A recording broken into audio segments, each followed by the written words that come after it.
রাধে রাধে বন্ধুরা, আশা করি তোমরা সবাই ভালো আছো। আর একটা নতুন ভিডিও নিয়ে তোমাদের কাছে চলে আসলাম। এই দেখো, আমার বাগানের সেই যে ছোট ছোট ধনিয়া পাতা গাছগুলো ছিল, সেটা এখন কতটা বড় হয়েছে আর কত সুন্দর লাগছে দেখতে। আর এই ধনিয়া পাতা গাছের মধ্যে দেখো আপনা থেকেই একটা লঙ্কা গাছ হয়েছে।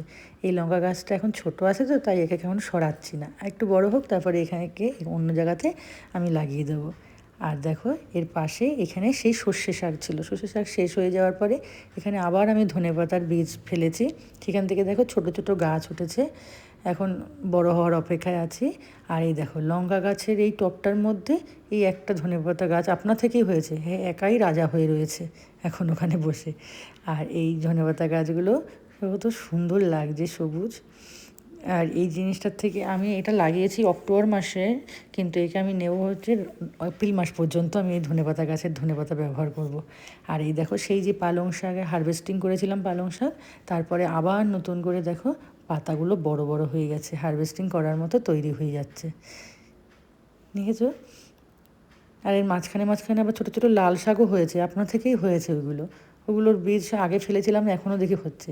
আর এই হচ্ছে বিট গাছ, সেই ছোটো ছোটো বিট গাছগুলো এখন বড় হয়েছে, দেখো কয়েকটা বড় হয়েছে, কয়েকটা ছোট আছে। আমি গত বছর চারা এনে লাগিয়েছিলাম, এবছর আর চারা লাগাইনি, এবছর বীজ ফেলেছি, বীজ থেকেই হয়েছে। যেগুলো দেখছো বড় সেগুলো আপনার একটা একটা সিঙ্গেল হয়েছিল, আর যেগুলো দেখছো ছোট সেগুলো এক জায়গাতে এক একটা হয়েছিল, সেখান থেকেই আমি ছোটো ছোটো করে তুলে নিয়ে আলাদা আলাদা করে লাগানোতে সেগুলো এখনও ছোট আছে। সেগুলো এক জায়গায় ছিল তো, সেখান থেকে আলাদা করার পরে ওকে তৈরি হতে একটু সময় লেগেছে, ওই জন্য ওরা একটু এখনও ছোট আছে, আর বাকিগুলো বড় হয়েছে। আর এই সেই রসুন গাছের লাগিয়েছিলাম রসুনগুলো, দেখো তার থেকে প্রত্যেকটাতে কলি বেরিয়েছে। এই জিনিসটা আর ধনেপাতা, এই দুটো মাস্ট আমার প্রত্যেক বছর শীতে আমার গার্ডেনে, এই দুইজন অতিথি সবসময় থাকে।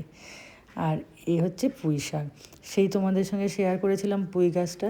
সেই পুঁই গাছটায় দেখো এখন প্রত্যেকটা ফুল এসছে পুঁই শাকের গাছে, প্রত্যেকটা ফুলে পুঁই বিটুলি আসার জন্য তৈরি হচ্ছে এরা, দেখেছো? আর গত বছরও হয়েছিল খুব, একটাই সেই পুঁই গাছ ছিল, সেই থেকে পুঁই বিটুলি হয়ে তারপরে পুরো ভরে গেছে বাগানটা পুঁই শাকে। দেখো ওখানে ফুল এসছে, আর এখানে দেখো পুঁই বিটুলি তৈরি হয়ে গেছে। এরা দেখো সব সবুজ হয়ে এসছে পুঁই বিটুলি। এবার আস্তে আস্তে এগুলো যখন কালো হবে না, দেখতে এত সুন্দর লাগে, সবুজ ডালের মধ্যে কালো কালো পুঁই বিটুলি হয়ে থাকে, হেভি লাগে দেখতে। আমার খাওয়ার চাইতেও আমাকে এদের দেখতে খুব সুন্দর লাগে, আমার এদের দেখলেই আমার মন খুব ভরে যায়। আর বন্ধুরা, আমার ভিডিও যদি তোমাদের ভালো লেগে থাকে, আর তোমরা যদি এরকম আরও আরও নতুন নতুন আমার গার্ডেনের সবজি ফলের গাছ দেখতে চাও, তাহলে অবশ্যই সাবস্ক্রাইব, লাইক, শেয়ার করো। তো আমার পাশে থেকো বন্ধুরা। এই দেখো প্রত্যেকটাতে পুঁই বিটুলি দানা এসে গেছে, ফুল যেগুলো আছে সেগুলো আস্তে আস্তে হয়ে যাচ্ছে দানার মতো, দেখেছো কতগুলো এসে প্রত্যেকটা ডালে। পাতাগুলোও বেশ বড় বড় হয়ে যায়, দেখো গাছটা অনেকটা বড়, একদম মানে পুরো বেড়াটা ধরে আমার চারোদিকে যে বেড়া দেওয়া আছে সেই বেড়াটা ধরে হয়েছে।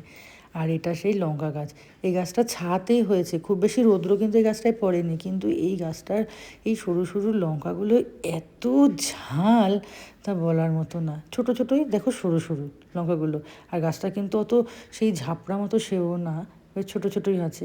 আজকে এখান থেকে কটা লঙ্কা হারভেস্টিং করছি, তোমাদের সঙ্গে তাও শেয়ার করে নিলাম একবারে, যে লঙ্কা হারভেস্টিংও করলাম, আর গার্ডেনের কিছু গাছও তোমাদের সঙ্গে শেয়ার করলাম দেখিয়ে,